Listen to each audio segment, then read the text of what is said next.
All right, so we got a question from JC in the chat. And shout out to JC for the question. It says, do you feel the Lions organization is not really trying to win the Super Bowl this year? It almost seems that they're just content with just winning the North and hosting a playoff game. JC, thank you for the question, man. It's fantastic. I appreciate it. My response to that is I would hope not. I would hope not. I think fans are. And we've been having this narrative conversation for the last 2 weeks, is what is a successful season for you, the fan?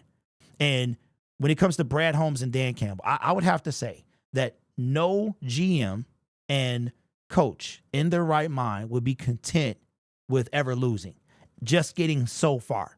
Could they be ahead of schedule? I don't agree with that. I know people believe it is based on what they said in their press conference when they were hired. I don't believe there is a such thing of being ahead of schedule. Let me tell you what I mean. Jacksonville Jaguars, 2021. With the first pick in the 2021 NFL Draft, the Jacksonville Jaguars select Trevor Lawrence, right? 2022, with the first pick in the 2022 NFL Draft, the Jacksonville Jaguars select Trayvon Walker. Later that year, they wind up winning their division. They hosted a playoff game, and they won said playoff game. Did they get bounced against the Chiefs? Yeah, anybody gets bounced against the Chiefs. Well, the old Chiefs anyway, right? So were the Jacksonville Jaguars ahead of schedule? Were they on schedule?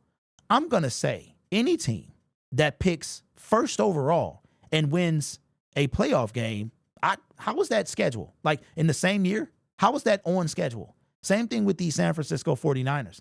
With the second pick in the 2019 NFL Draft, the San Francisco 49ers select Nick Bosa.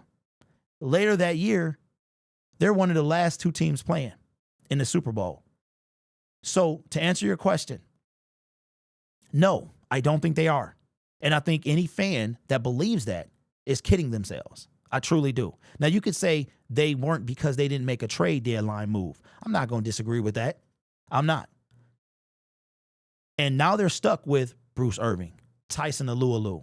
They're stuck with those guys. Go get Melvin Ingram at this point, right? But if the Lions have an opportunity, because just like you understand and I understand that next year is not promised, and that's what a lot of fans I think are missing.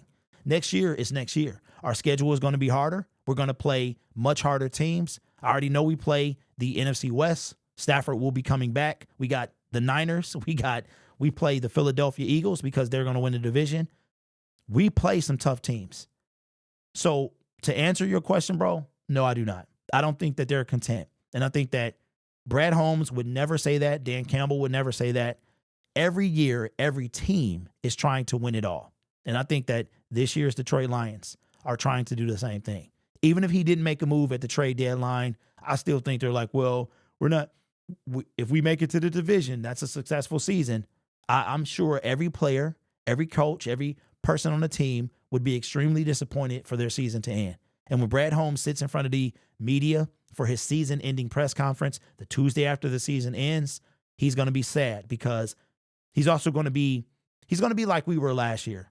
Look at last year. Lions started 1-6. We win 8-2 in our last 10. We are a half game, a tiebreaker away from getting in the playoffs. Would have made history. Would have been the second team in NFL history to be 1-6 and make the playoffs, right? If we would have done that, that would have been outstanding. Outstanding.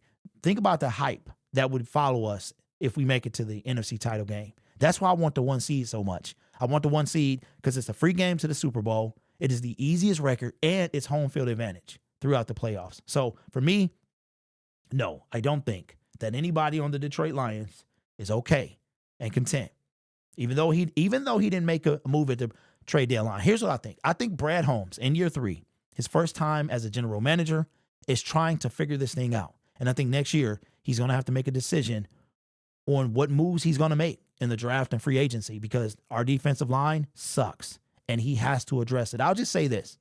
Myles Garrett has 87 and a half sacks in 6.5 years.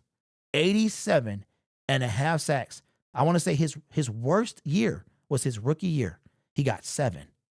Maybe we have that in Hutch. I don't know. But we need somebody like Myles Garrett. We need a Nick Bosa. We need one of those guys. And I hope that he goes out and tries his best to get it. And that'll be the difference. So, no, great question, man. Keep them coming.